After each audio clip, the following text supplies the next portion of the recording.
नमस्कार, राम राम, हर हर महादेव। आज का एपिसोड बहुत खास होने वाला है। वीडियो के अंत तक जरूर बने रहिएगा और चैनल को अधिक से अधिक सब्सक्राइब और शेयर जरूर कीजिएगा। तो आखिरकार आर्यन खान को जमानत मिल ही गई। बाइज्जत बरी तो नहीं हुआ है, लेकिन फिलहाल उनको राहत मिली है और बड़े गाजे बाजे के साथ उनको जेल से अपने घर ले जाते हुए मानो ऐसे ही झांकियां जुलूस निकाले गए और इतने फटाके फोड़े गए कि जिसकी कोई सीमा नहीं। और हो कभी क्यों नहीं, आखिरकार वो किंग खान के लड़के जो हैं, तो ऐसा तो होना ही चाहिए। बड़े गाजे बाजे के साथ उनको वापस जेल से बाइज्जत बरी तो नहीं हुए हैं, फिर से रिपीट कर देता हूँ मैं, लेकिन अभी उनको राहत मिल गई है और वो घर आ चुके हैं और आने वाले समय में कुछ दिनों के बाद उनको बाइज्जत बरी भी कर दिया जाएगा, क्योंकि वो बॉलीवुड के एक इतने बड़े कलाकार सुपरस्टार के लड़के हैं, भविष्य के सुपरस्टार हैं, तो उनको तो बेल मिलना ही चाहिए। और फिर उनके आगे किंग खान लगा हुआ है, तो फिर भारत जैसे देश में उनको बेल नहीं मिलेगा तो किनको बेल मिलेगा? उनके लिए तो हर एक सुविधाएं, चाहे वो कुछ भी हो, क्या क्या गिनाऊं मैं इस छोटे से 10 मिनट के एपिसोड में। आपको दारा सिंह विश्व हिंदू परिषद के उस समय के प्रांत प्रचारक उड़ीसा क्षेत्र के हुआ करते थे। शायद हिंदूवादी संगठनों को ये चेहरा याद हो। उस समय दो धर्मांतरण करने आए विदेशी व्यक्तियों के कत्ल के इंजाम में इनको जेल हुआ था और ये दोषी भी साबित नहीं हो पाए थे। भीड़ द्वारा उन दो लोगों को पेट्रोल छिड़क करके, क्योंकि वो लोग धर्मांतरण करने आए थे और उस समय ये उड़ीसा के प्रांत प्रचारक थे और ये बात साबित भी नहीं हो पाई थी कि दारा सिंह ही उसके मुख्य गुनहगार हैं। लेकिन सिर्फ सरकार के दबाव में, क्योंकि उस समय कांग्रेस की गवर्नमेंट थी और दारा सिंह हिंदू थे, तो उस समय उनको जेल हुआ और उसके बाद उनके माता पिता के मृत्यु के बाद भी उनको पैरोल नहीं दिया गया और उनके माता पिता का अंतिम संस्कार भी उनके जीवित रहते हुए किसी और को करना पड़ा, क्योंकि वो दारा सिंह थे। अगर वो कोई दारू खान होते, दारा खान होते, तो शायद आज जो जेल में नहीं रहते और उनको अपने माता पिता के अंतिम संस्कार के लिए जरूर पैरोल मिल जाती। तो इस देश में ये पहली बार ऐसा नहीं हो रहा है कि आर्यन खान को बेल मिलने में बहुत लोग सदमे में हैं, अरे ये क्या हो गया। अरे भाई, उनके लिए स्पेशल प्रोविजन है इस देश में, आप समझने के लिए तैयार ही नहीं है। आप तो बस अंधभक्ति में डूबे हुए हैं। आज हिंदूवादी सरकार को बने 7 साल हो गए। क्या दारा सिंह से जाकर के किसी ने मिलने की कोशिश की, या दारा सिंह को छुड़ाने का किसी ने प्रयास किया? नहीं, उनके बारे में चर्चा भी नहीं होती, क्योंकि वो एक हिंदूवादी संगठन से थे और संगठन का काम है केवल राज्य दर राज्य, चुनाव दर चुनाव, चुनाव में उनको जीत हासिल करवाना। किसी दारा सिंह जैसे कार्यकर्ता को छुड़वाना उनका काम नहीं है। और ऐसे कार्यकर्ताओं का जेल जाना तो बनता ही है, और आजीवन अगर वो जेल में रहें भी तो उससे कुछ फर्क थोड़ी ना पड़ जाएगा। संगठन चल रहा है, सरकारें चल रही हैं। आसाराम बापू का क्या हुआ? मोदी जी तो उनके सबसे बड़े, एक प्रकार से समझ लीजिए, शिष्यों में से एक थे, लेकिन वो प्रधानमंत्री बनने से पहले थे। प्रधानमंत्री बनने के बाद वो स्वयं, लगता है कि सबसे बड़े धर्मगुरु भी यही हैं, क्योंकि जो भक्त हैं वो उन्हें अपना सर्वोच्च धर्मगुरु, अपने हर एक आदर्श उन्हीं को मानने लग गए हैं। उनको उनके अलावा कोई दिखता ही नहीं है। बाकी देश में क्या हो रहा है हिंदुओं के साथ, उससे उनको कोई मतलब नहीं है। लेकिन मोदी जी अगर कुछ कर रहे हैं तो जरूर उसमें मास्टर स्ट्रोक वो ढूंढ लेते हैं। अब बताया जा रहा है कि वानखेड़े जी, दो बहुत पावरफुल लोगों का हाथ उनके ऊपर है। आपको अर्णव गोस्वामी जी का प्रकरण भी याद होगा। उस समय भी ऐसा ही कहा जा रहा था कि अर्णव गोस्वामी को किसी भी हालत में कोई अरेस्ट नहीं कर पाएगा या उनका बाल भी बांका नहीं होगा। लेकिन क्या हुआ, सुबह 7 बजे उनको उसके घर से घसीट कर लेके गया वहां के मुंबई पुलिस ने। और बताया जाता है कि उनके भी केंद्र सरकार से काफ़ी अच्छे रिश्ते हैं। लेकिन एक बार के लिए तो उनको घसीट कर बेइज्जत करके अंदर करवा ही दिया गया ना। बाद में उनको बाइज्जत बरी किया गया, वो अलग मैटर है। कंगना रनावत, वो भी बहुत बड़ी सपोर्टर कही जाती हैं भारतीय जनता पार्टी की। उनके साथ क्या हुआ, उनका भी जो स्टूडियो या घर जो भी था उनका, उनको भी तोड़वाया ही गया और कोई केंद्र की ताकत वहाँ कोई काम नहीं आई। हाँ, लेकिन एक बात अच्छी हुई कि कंगना ने महाराष्ट्र जाने का निर्णय किया था। उस समय उनको Y+ सिक्योरिटी दी गई थी और आज भी शायद उनके साथ है, क्योंकि वो एक महिला है और महाराष्ट्र में शिवसेना की अभी भी तूती बोलती है। और वहाँ उनके साथ क्या हो जाए ये कहना काफ़ी अलग है, क्योंकि वो लोगों का मानना है कि शिवसेना या शिवसेना के जितने भी वहाँ के लीडर्स हैं उनके ऊपर कोई किसी प्रकार का आरोप नहीं लगा सकता, चाहे वो सही है या गलत है।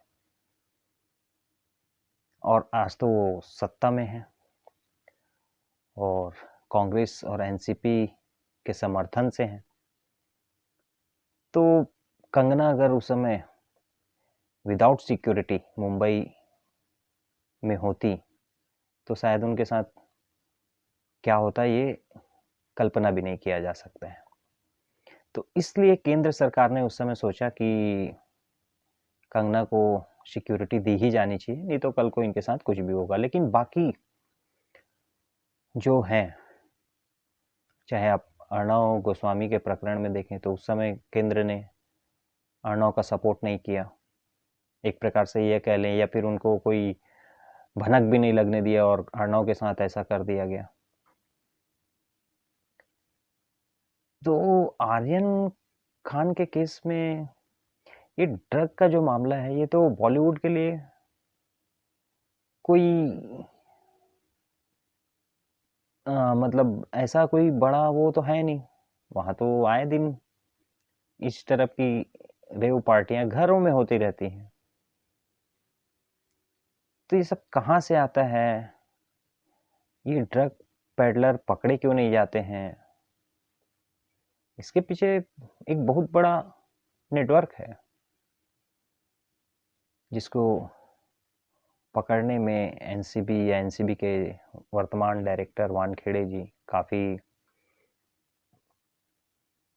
चर्चित हैं इन दिनों।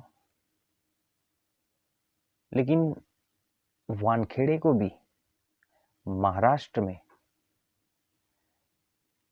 केंद्र, जो उनका सबसे, जिनका हाथ, अमित शाह जी का हाथ जिनके ऊपर है, क्या अमित शाह जी के रहते हुए वानखेड़े के ऊपर कोई ऐसा कार्यवाही होता तो नहीं दिखेगा जो बाकी सब प्रकरणों में हुआ है। क्योंकि बॉलीवुड आज एक ऐसा नेटवर्क है, जो वो चाहते हैं वो कर रहे हैं, धड़ल्ले से कर रहे हैं। चाहे बॉलीवुड या नेटफ्लिक्स के जितनी भी मूवीज़ हैं, उनमें सनातन हिंदू धर्म का दुष्प्रचार करना हो, उसको तोड़ मरोड़ कर गलत माध्यम से पेश करना हो, या और भी बहुत सारी चीज़ें वो बॉलीवुड करता आ रहा है और इस पर कोई रोक नहीं लगी है। वे लोग अपने मकसद में हमेशा कामयाब हो जाते हैं और सरकारें हाथ पर हाथ धरे बैठी रहती हैं। हिंदू संगठन कुछ दिनों तक उनका विरोध करता है और उसके बाद वो विरोध शांत हो जाता है और उनका जो काम होता है वो कर लेते हैं। उस माध्यम से उनके पिक्चरें भी ऑटोमेटिक प्रमोट हो जाती हैं और वो अच्छा खासा बिजनेस भी कर लेते हैं। आसाराम बापू के केस में भी आपने देखा होगा, लगभग आज 7-8 साल हो गए उनको जेल में, लेकिन उनको भी एक बार भी पैरोल नहीं मिला है और आज उनकी स्थिति बहुत ही दर्दनाक है। कम से कम 85 वर्ष की उनकी आयु हो चुकी है, लेकिन क्योंकि वो एक हिंदू संत हैं, सनातन हिंदू धर्म का प्रचार करते हैं, लाखों लोग जो सनातन धर्म से पथभ्रमित हो गए थे, उनको उन्होंने वापस हिंदू धर्म में उनका एक प्रकार से कह लीजिए कि घर वापसी करवाया। तो उनको तो जेल में रहना ही चाहिए, ये होता रहेगा। क्योंकि जब तक हम सरकार के हर एक कृत्य में उनका साथ देखते रहेंगे, उनका महिमा मंडन करते रहेंगे, तो ये होगा। इसलिए आपको सही को सही और गलत को गलत बोलना आना चाहिए। जब हिंदुत्व के नाम पर सत्ता में जो लोग विराजमान हैं, उनसे आप सवाल नहीं पूछेंगे, तब तक इस प्रकार के कृत्य होते रहेंगे और हमारे लोग या फिर जो भी सनातन धर्म के ध्वजवाहक हैं, चाहे वो किसी भी प्लेटफॉर्म पे हो, उनके साथ ये होता रहेगा। आज अर्णव गोस्वामी के आवाज़ में वो दम नहीं दिखाई देती जो उनके जेल जाने से पहले दिखाई दिया करती थी। तो आर्यन खान हो या फिर कोई और खान। सलमान खान को भी आपने मोदी जी के साथ पतंग उड़ाते हुए देखा होगा, और सलमान खान के ऊपर इतने आरोप हैं कि मैं उनको गिनाना नहीं चाहूँगा, लेकिन क्योंकि उनके आगे भी खान लगा हुआ है और वो बॉलीवुड से हैं, तो भला उनको भारत के कौन से ऐसा जेल है जो जो वहाँ उनको रख सकती हो। मेरे ख्याल से तो मेरे को लगता है कि ऐसी कोई जेल है ही नहीं।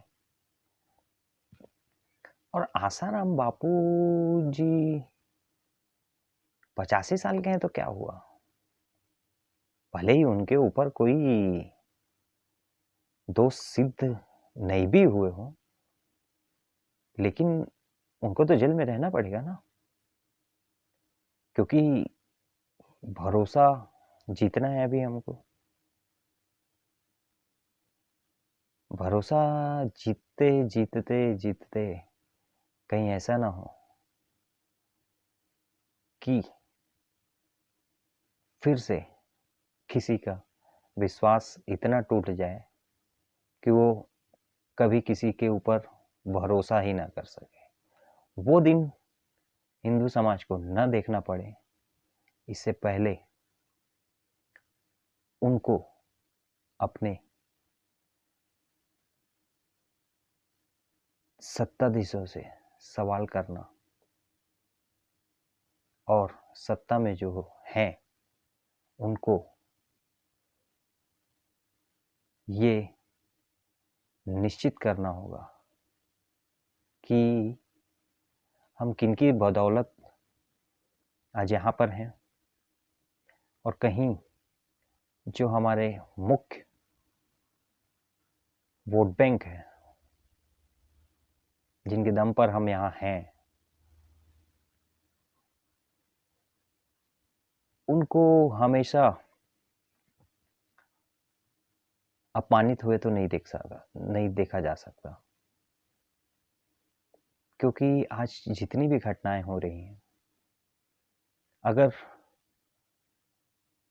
उससे रिलेटेड अगर कोई हिंदू है तो उसको न्याय के लिए दर दर की ठोकरें खानी पड़ रही हैं, और वहीं कहीं कोई अल्पसंख्यक समुदाय से है तो फिर उसके लिए सरकार भी और एक धड़ा है जो हमेशा उनको निर्दोष मानता ही है और उनसे कोई गलतियां होते ही नहीं, ऐसा उनका मानना रहता ही है। दोनों उनके पक्ष में खड़े हो जाते हैं, लेकिन हिंदुओं को न्याय दिलाने वाला कोई भी नहीं होता, स्वयं उनका संगठन भी नहीं। आज झारखंड में एक बहुत हृदय विदारक घटना हुई।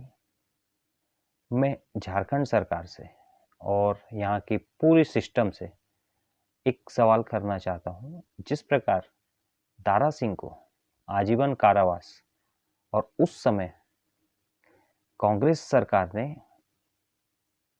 उसकी फांसी की सजा के लिए मांग की थी, क्या आज झारखंड में जो घटना हुई है तो शांति प्रिय समुदाय के लोगों ने एक ऐसे कारीगर की हत्या की है जिसके दोनों पुत्र नेत्रहीन हैं, उनको झारखंड की सरकार और केंद्र की सरकार न्याय दिला पाएगी? ये देखने वाली बात है। और सभी हिंदू संगठनों से मेरा विशेष करके निवेदन है कि इस घटना पे ज़्यादा से ज़्यादा उसको सहयोग करें और उनको न्याय दिलाने के लिए उनका समर्थन करें, झारखंड सरकार से भी और केंद्र सरकार से भी। ऐसी मैं आशा करता हूँ। हर हर महादेव। धन्यवाद।